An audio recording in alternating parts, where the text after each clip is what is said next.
নেত্রকোনায় হাজং সম্প্রদায়ের ঐতিহ্যবাহী দেউলি পৌষ উৎসব উদযাপিত হয়েছে। সোমবার বিকেলে বীরশিরি ক্ষুদ্র নৃগোষ্ঠী কালচারাল একাডেমি হলরুমে আয়োজন করা হয় নানা অনুষ্ঠানে বিভিন্ন অঞ্চল থেকে আগত হাজং শিল্পীরা নিজেদের কৃষ্টি তুলে ধরে নৃত্য এবং গান পরিবেশন করেন। এছাড়া প্রদীপ প্রজ্বলন, দেউলি পূজার সহ নানা আয়োজন চলে গভীর রাত পর্যন্ত। আয়োজকরা জানায়, নিজেদের সংস্কৃতিকে উজ্জীবিত করতে এবং হারিয়ে যেতে বসা সাংস্কৃতিক ধারা টিকিয়ে রাখতে এই উৎসবের আয়োজন।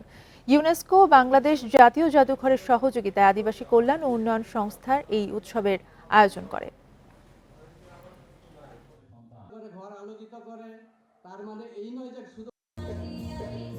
শ্যামা মায়ের জন্য পাঠা উৎসর্গ করি, বলি দেই, আর ফল প্রসাদ বিতরণ করি সবার মাঝে। আমাদের এই সংস্কৃতি যেন বিলুপ্ত হয়ে না যায়, তার জন্য ওনারা যথাযথ ব্যবস্থা করবেন, আমাদের পাশে থাকবেন। হাজং সম্প্রদায়ের ঐতিহ্যবাহী দেউলি পৌষ উৎসবটি আয়োজনের মূল লক্ষ্যই হচ্ছে সাংস্কৃতিক চেতনায় হাজং সমাজকে উদ্বুদ্ধ করা।